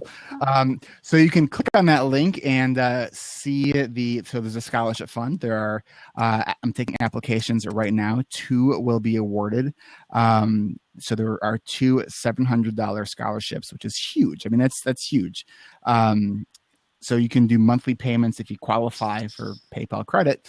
It's, I don't know, a couple bucks more than $100 a month for 6 months, which is awesome. So Jessica, thank you. You're rocking it. I have a lot of applications to go through right now. But thank you for giving me more work. It is work that is absolutely about that part. Just make it a lottery. Let's work that way. Well, I am thinking about doing a blind kind of an application process where I'll assign like numbers to the people's names and then share it with people who have been in the coaching group, and then let people who have been in the coaching group sort of decide and vote. That's masterful delegation right there. So yeah. So let me see. I'm gonna pop this out, and then so Mike TDA which I think he's from. He said it's from France. Someone also asked about if this is recorded and will be available later. Yes, it will be. So Mike Mike, I think that's Mike. Do you want to have a seat? Do you want to join us? And Jessica, was that helpful? What Brendan was sharing? Yeah. And feel free to say no. No, it wasn't at first, and then towards the end it got helpful. So it's it's like I'm thinking about all those little conversations that would have, and each time how it would be not what I had intended. And I think that's always been my problem, is that I think that I forget that the other person is not in my mind and doesn't see all the changes that I have been through. So, one way to make that conversation is you can say, so I want to talk to you about something, and here's what I'm afraid is going to happen. I'm afraid that this, and this is going to happen. And so that serves a few purposes. One, it lets them know you're afraid. So, and it gives them specific stuff that you're afraid about. So they're going to be more careful about the conversation anyway, just because they know that you're afraid. Two, it lets you own the fear, which makes it easier to face it. It becomes an easier thing. And it also lets them know that you understand how the relationship works. But because you say, I'm afraid, and not, this is what I know is going to happen, you're not really accusing them of being a jerk. Like, you're just sort of saying, like, this is what I'm afraid of, and I don't know if this is going to happen or not. It probably won't, but this is what I'm afraid of. Like, you can throw all of that careful language in there to limit the amount of offense you wind up delivering. And it'll make the conversation go more smoothly, just because you've already got some stuff out on the table. Did you notice how Jessica was getting her ADHD rewired? She was writing it down. She liked what you just said, and I heard that pen click, and she was writing it down. That is awesome. If you're listening to this and you tell yourself, "Oh, I'll remember that," no, you won't. I promise you won't. We think we will because that thought is in mind right now. All you got to do is compare the amount of times you've said to yourself or to somebody else, "I'll remember that," and then compare it to the reality. We forget stuff all the time. And even if we can remember it, doesn't mean we should remember it, because that is draining our cognitive capacity for problem solving throughout the day. And we need as much capacity as possible for our executive functions, because we kind of have this like slow leak in our tank, right? Yep. So we need to do everything we can to keep that tank as full as possible. So that I was thrilled to see that you were writing that down. And is that the passion planner you're using? It is. Passion planner. So that's been like the big thing in the last coaching group. Like, everyone's like got this passion planner. Someone in the group like was talking about how she loved it, and then it just like swept like a wildfire. And I'm like, a passion planner? Yeah, talk about it. So it's pretty cool, because it actually helped me with one of our very first assignments, because it kind of has like the template for like a roadmap type thing. And for me, looking at a blank piece of paper and trying to make a mind map was really, really tough. And so it's basically like a year-long planner, but it's got a section in the front for you to like passion plan or your roadmap, mind map, and then each month it's got like a check-in to see, like it's got like a section for you to check in and be like, okay, where, what did you do well last month? What didn't you do well? Where are you with your plan? What do you want to focus on? And it's just really cool, because it's got sections to like just put notes, and some people use it as a journal. Some people use it as just a planner. A lot of people use it as kind of a hybrid, which is what I try to do. Cool. I called it up. It's really cool. What's that, Brendan? I called it up. I'm going to look at it after the talk is done. I couldn't wait. You were just starting, and now I'm looking up planners, and now I'm on Pinterest and looking up, ooh, what's that? So so I'm looking at the time here, and I want to find out. So Mike TDH is going to join us. So it's probably the last call that we will take. So go ahead and request to join us, and we'll get you in. I feel like I know this person, but it's, how ADHD and names and familiarity is like, oh, I think I know that person, which could mean nothing at all. Thank you very much, Jessica, for sharing with us and bringing your question up.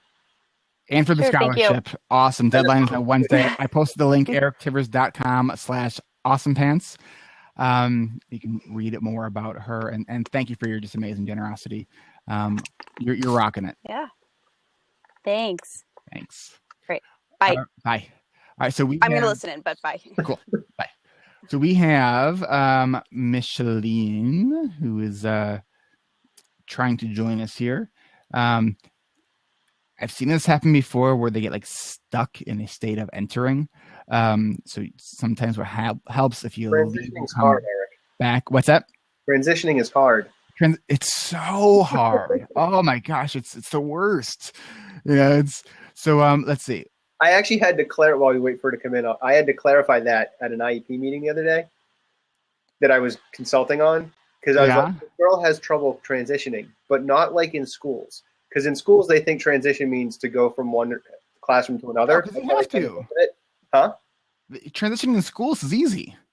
Well, in schools, the word transition usually means going from one class to another, like going to gym. And this girl had trouble transitioning from one cognitive thought to the next. So if she was doing like a vocabulary assignment, yes, and then it was time to move on to reading a book, she would get stuck and wouldn't be able to focus on the book. So I had to be very careful with how I explained it to them. It was like, not transitioning classrooms, transitioning ideas. You have to help her. Looks like Micheline is blocked by a firewall. Talk about the wall of awful. Seriously, mine's not on fire. So how do you how do you climb the wall of awful when it's on fire? You hose it down first. Okay, so you gotta have that.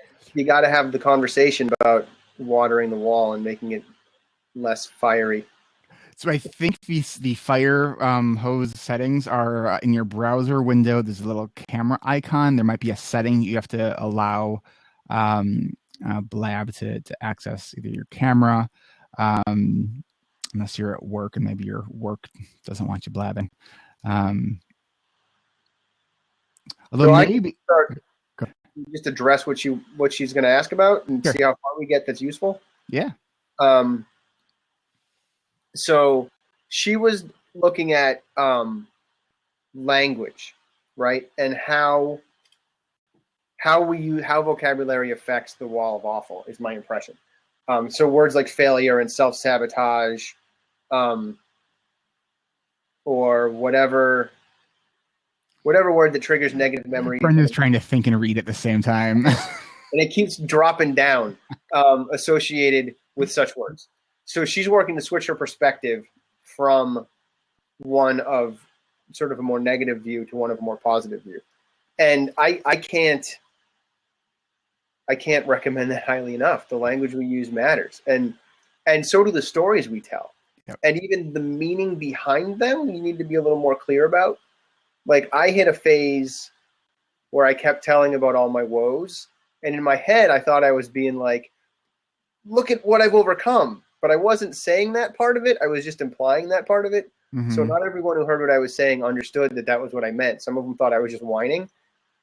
So you need to be clear that if you're talking about your challenges, that you're looking at them from that resilient perspective, like you were talking about earlier. Yeah, no, that's huge. I mean, that's such a big part of this. I mean, that's when Brene Brown talks about the difference between guilt and shame, the differences between, that you either are a failure or you did something that failed. And there's a huge difference between, being bad and doing something bad. When the focus is on behavior, you can do something about that. When the focus is on who you are as a person, you can't really do much about that. Right. Unless you accept that you can change. Right. Unless you're like, no, I can totally become someone new and become something new and move on. But like Jessica brought up, we need to have a support network around us to be able to do that. And sometimes we need a support network inside of us. We need to be willing to make those changes for ourselves. And language is just huge. Like, and having a daily practice is good too, right? Like, I have that Facebook thing that I post every day. Today's awesome. And then I say what it is. That has changed my life doing that. And it grows out of amazing how consistent you've been about that. And I've seen people who now who have picked up on that and do that as well. And it's just, it's so cool. I love it. I love it.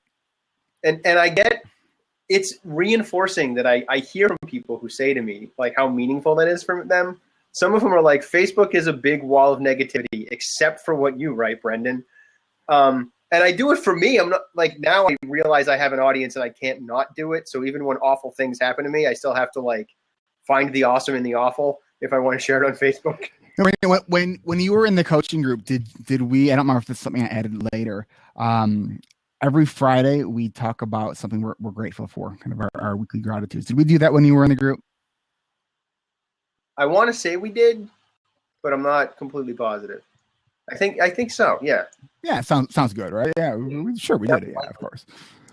And what's so interesting is that when we get in that, gratitude is not something that just happens. It's something we have to practice, right? And even this weekend, I was totally climbing the wall and about everything with all my computer and technology issues that I've been having.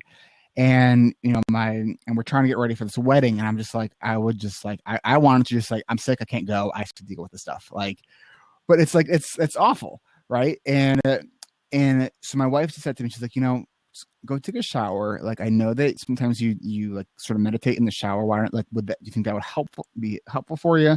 And I'm just like, grumble.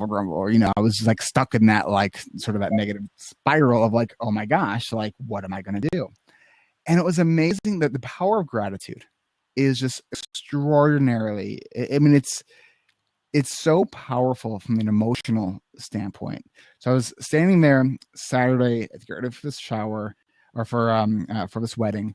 And, it's the final week for my coaching group launch. I'm just like hustling big time. My computer's done. I don't even know if I'm gonna be able to pick it up on time. So I'm just freaking out. Right? Something in the Apple store. And so I'm sitting there in the shower, and I'm just, all right, let me just focus on sensation. I start breathing.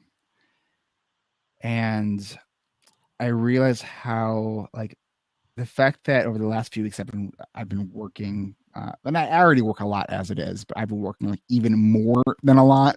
Like last weekend, Saturday and Sunday, I was in the office working, and my wife never makes me feel bad about that. She's always just like, I get it. Like, you're supporting the family. Like, I know this is important, and she never ever makes me feel bad about it. And I was thinking about, how kind of catastrophic I'm kind of building the story up to be with my computer. And I realized, what?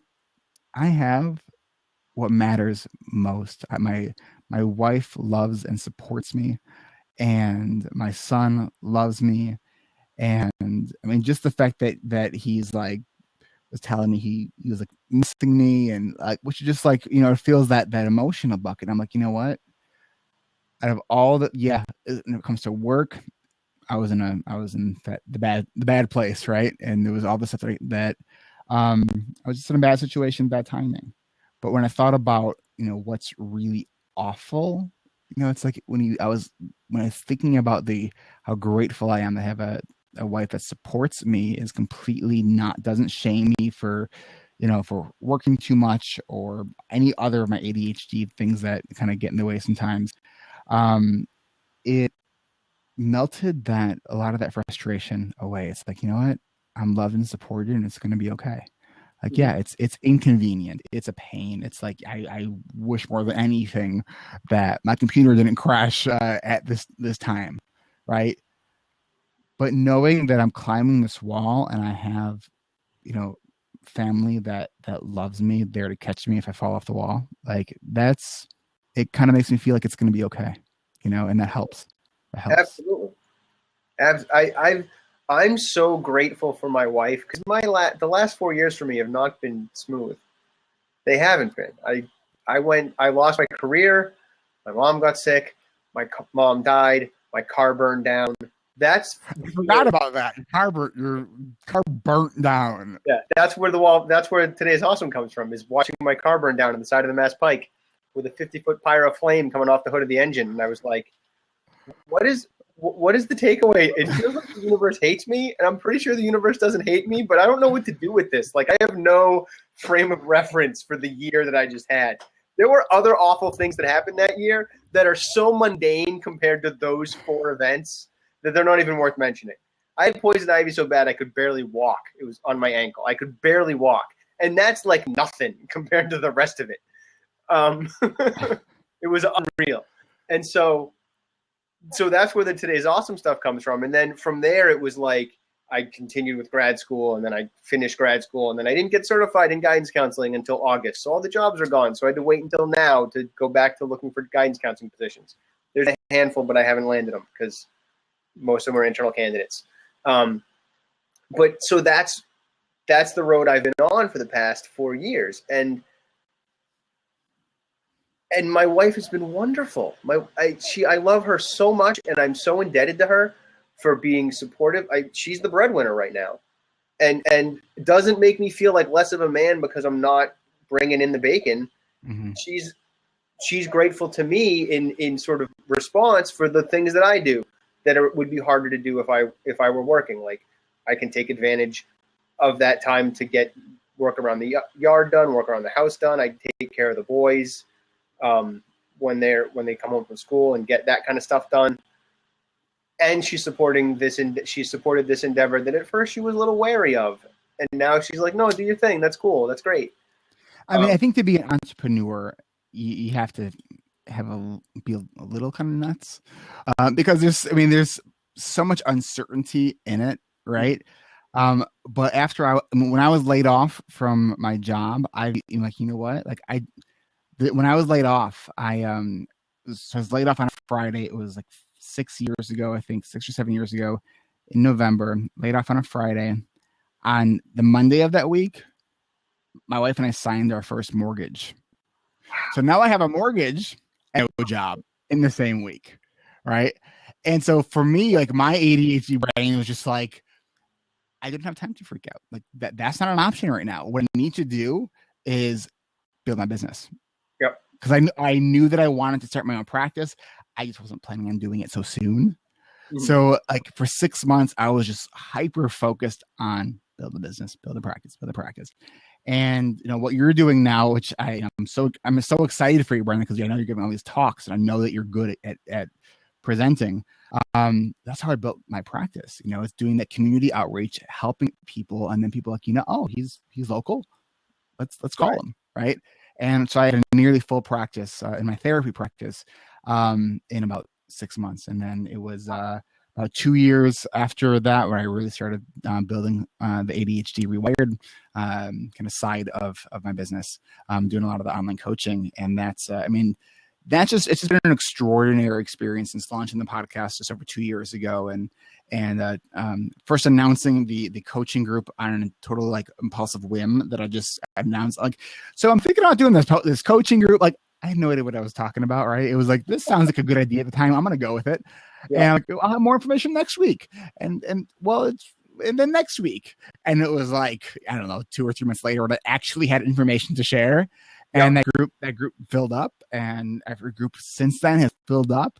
And now you've grown to 2 going concurrently, which is awesome. And Brent, you were one of the people that I called, but and I love being able to say this, that because people with ADHD don't often get to say that they were 3 weeks early on something, right? So I filled out the registration 3 weeks early, and I was like, all right, Brendan, you've been in this group before. You kind of know me, because I share my stuff too in the group, right?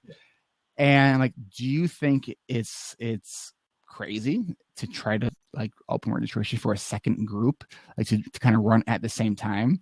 And because I didn't want to spur myself to think, that's one of the things I've really been working on over the last year or so is not stretching myself too thin, right? So I was very kind of cognizant of that. I knew that Brendan sort of understood where I was in that. And Brendan, as a former school teacher, you're like, yeah, do it, right? Yeah, because to me, it was no different than teaching, right? Like, I taught English. So I taught the same lesson 4 times a day. And there were little changes based on the classes and that kind of stuff, but the framework of it, the skeleton was the same thing. Mm-hmm. And that was how I viewed the coaching group. And we haven't spoken about it since, is that I'm assuming that's how it went. Yeah. Kept the same framework and did it twice, and then went in whatever direction and into each group needed to go into. Yeah. And so we did it the last session with 2 groups at the same time. They filled up both groups, and which was just like extraordinary, right? In 2 ways. One, because I got to help more people. 2, it really helped me hone in on the building a system to be more efficient in the productivity. And obviously for the business, the bottom line, like that's very helpful, right? Mm-hmm. So at that time, I was 3 weeks early on filling up that group, announced the second group. So this time I'm sort of taking a bigger gamble here now, because I don't have the 3 weeks. I had about a week and a half And so we still have a lot of spaces left in the second group. And so I'm trying to get them filled this week. And when I look back at registration kind of time in relation to the end of registration, of course, if people with ADHD wait until the last few days to register. I mean, it's like every single time, I still get worried about it. I'm like, oh no, like, I've done something to offend people that don't like me anymore. Well, that's where you can fight back with data, right? If you just keep a record of how many people sign up at the last minute each time, next time you start getting those nerves, you can just look back at the numbers and be like, yeah, but 5 people or 10 people or whatever signed up at the last minute. On average, I get about 8 people that sign up in the last 2 days. Look at me hitting it right. I went 5 to 10.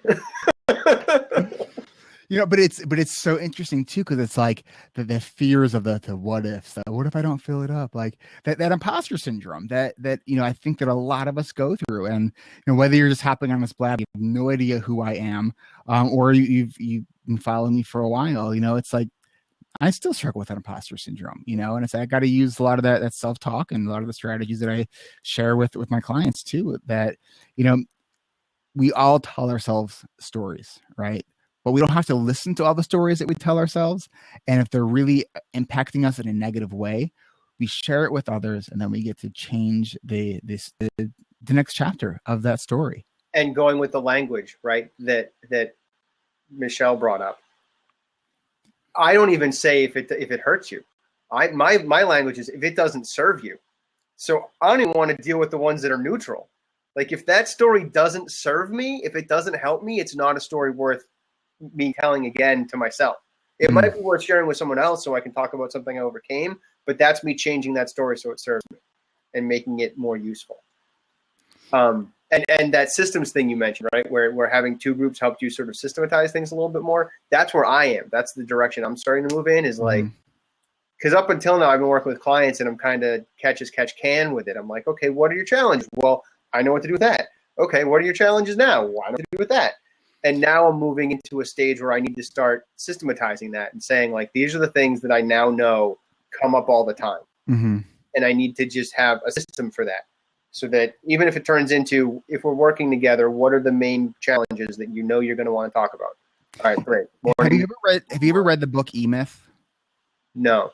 Read it. You got to read it. As a developing business owner, one of the things it talks about is there's a difference between being a craftsman and a business owner, right? A lot of us as coaches or therapists who are trying to build these businesses, we're craftsmen. We're owning a job, not a business. And that's what he kind of talks about. And there's a difference in those 2 domains. And so he explained, we may have heard why it's important to document our process and document kind of how we do things. And, the ADHD part of my brain goes, ew, documentation, that's for other people. But in this book, he connected with my why, like, why is it actually important to document? And so with that, and knowing myself the way that I do, and I have a pretty bad allergy to paperwork. I break out in piles and procrastination. So I hired someone from one of the coaching groups to help me. Like the description, I told her what I wanted her to do. I wanted to create a systems manual that gives the step-by-step process of how I do the coaching group. I want it to serve me in a way that I can develop complete amnesia, not remember a single thing that I did in the coaching group. And this guidebook will walk me through every single step. Right. And so we built that. We built that over the last coaching group. And one of the reasons I did that is because, possibly in time, I'll be able to train other coaches on how to do this that I am doing. And then more people are getting served. More people are getting the help that they need. It's building the business side of what I'm doing. I just believe so strongly in the mission of what I'm doing at ADHD reWired. And that's, it's understand everything's rooted in science, but it's sharing it through the stories that we all have and helping people through real life strategies.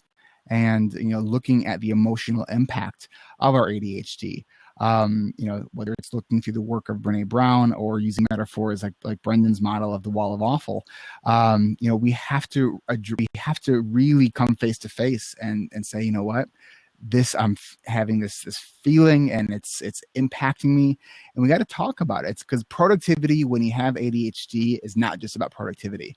You are dealing with shame, you are dealing with disappointment, you are dealing with failures, and when you're dealing with all those things, you're dealing with strong emotions.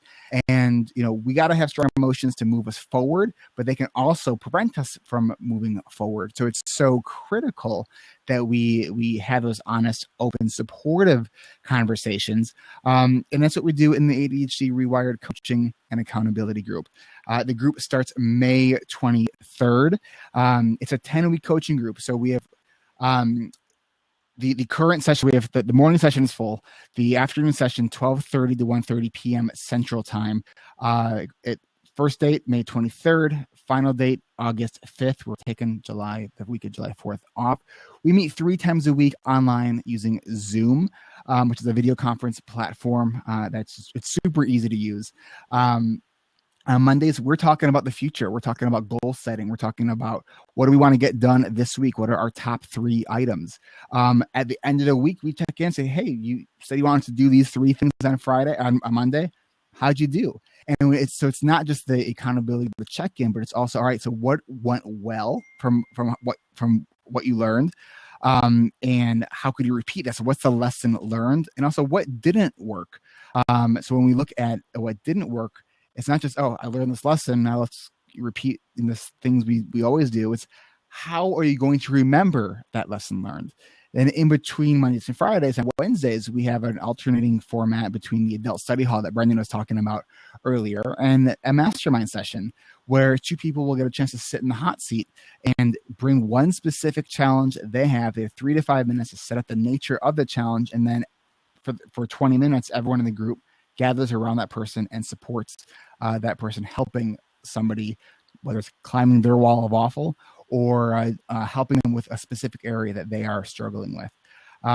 We have a secret Facebook group that stays open beyond the time of the coaching groups. There's a lifetime membership to that. The sessions are recorded. You have lifetime access to that. So it's truly an extraordinary group. I think I figured it out. It was like about $7 a day if you use a payment plan. If you break it out over 6 months, because I mean, think about $7 a day to like drastically improve my life. Like, sign me up right now, right? When you look at what something like this could cost, and I mentioned earlier that I'm in a mastermind group with a bunch of other podcasters who are in different areas of business, and when I was talking to them about my coaching program, and they're like, "You're only charging what? Like, you should be charging like $7,000 or $8,000 for that." I was like, maybe, but I'm not comfortable charging $7,000 or $8,000 for this. But it is a high value program right now. The cost is $13.99. But if you're just joining us and this sounds interesting to you, there's a $200 promo code. The link I just posted there is if you click on the coachingrewired.com in the blab. And you schedule a call with me today, register before tomorrow. You can get $200 off if you use the promo code BLAB200. Brendan, you were a member of this group. Why should people join?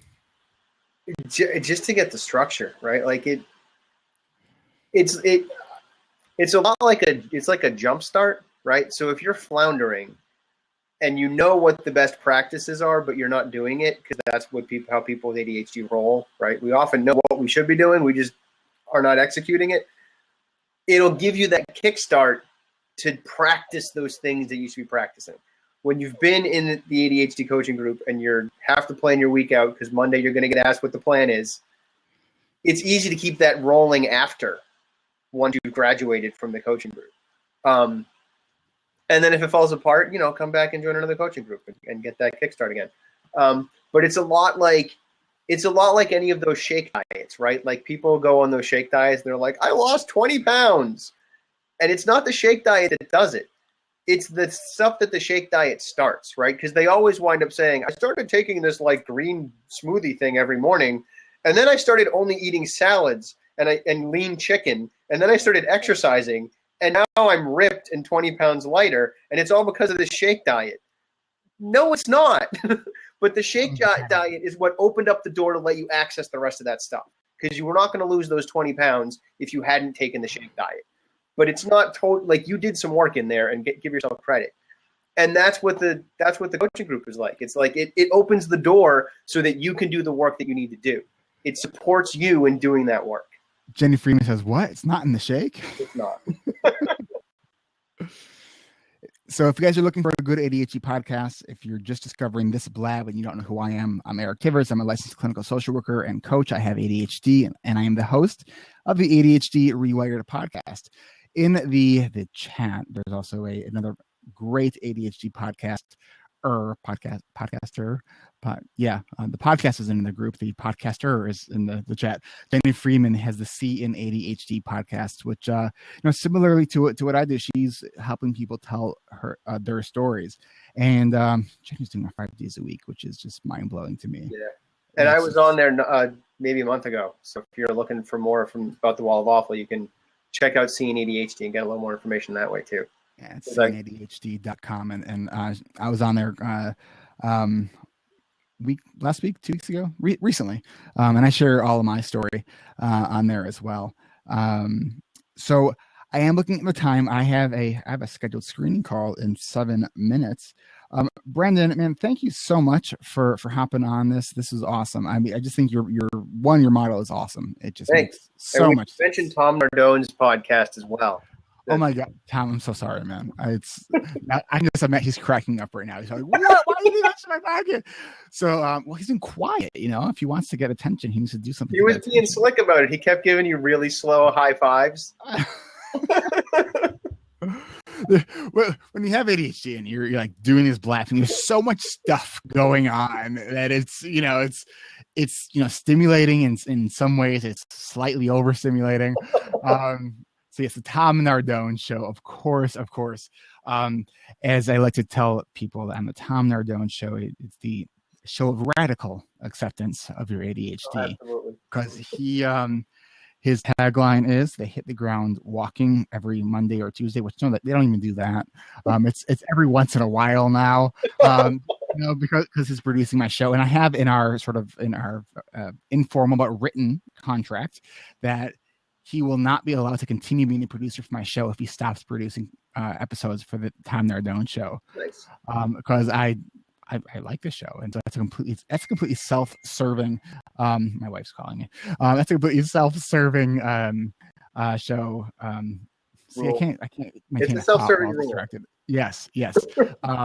No, so his show is awesome. Him and his wife, and you feel like you're kind of eavesdropping into a conversation that you maybe shouldn't be listening to. Oh, Tom's saying, say it. So the producer of of ADHD reWired is Tom Nardone, and he has his own podcast called the Tom Nardone Show. Yes, Tom Nardone, the producer of ADHD reWired. Producer Tom. Yes. So you can assume that I lost a bet. So just kidding. No, Tom is awesome. I mean, he's really doing some extraordinary things. And if you want to hear just an amazing story about ADHD, and if you're a parent of a kid with ADHD or a teacher, as far as his story, his book, Chasing Kites, is extraordinary. Mm-hmm. It's I promise you will not get through that book without crying at least once. And speaking of books, I would like to invite everyone listening to bug me every now and then about the Wall of Awful book, so that When's the Wall of Awful book coming out? I don't know. I'm on chapter 3, so it's a little ways off. I need to set a timetable for it, and I haven't yet. So maybe I'll say I'll get it written by the end of the summer. So keep me to September. Hey, Brendan Mahan. You know how I remember that now? I created a mental trick in my so I think you need hands to climb a wall. Yeah, so there you go. Yeah, isn't that good? Yep, that's why we couldn't name one of our kids Holden.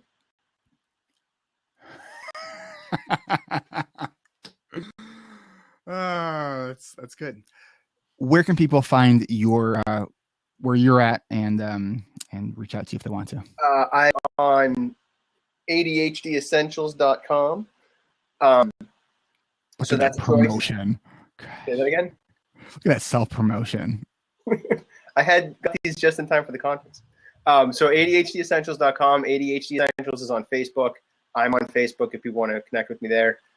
So yeah, that's how you find me. All right. And again, registration for the coaching group ends on Friday. Use the promo code BLAB200. Go to coachingrewired.com. I will post that in just a second once again in the Blab. Thank you everybody for everyone who joined the Blab, people who asked questions, people who hung out. And we'll be doing another Blab on Wednesday with Shelly Collins, who's going to help us organize our offices and our desk. And I know right now I could use all the help in the world, as I'm guessing a lot of you guys might need some help with that too. So she's going to actually invite you to show us your desks and offices, and she's going to give us some actual tips and strategies. So access to a professional organizer who also has ADHD, so she gets it. It's going to be awesome. Wednesday, 10:30. You can subscribe to the Blab. Just look up my name up on Blab, and we'll get the that posted in the chat. But I got to transition now from this to hopefully making some money, because I have a screening call in 3 minutes. So we're going to get the next person signed up for the coaching group. CoachingRewired.com for details about the group, and the podcast is ADHD rewired.com. All right. Brendan, thank you so much for helping us climb that wall of awful, and for helping us get our ADHD rewired. Awesome. Thank you very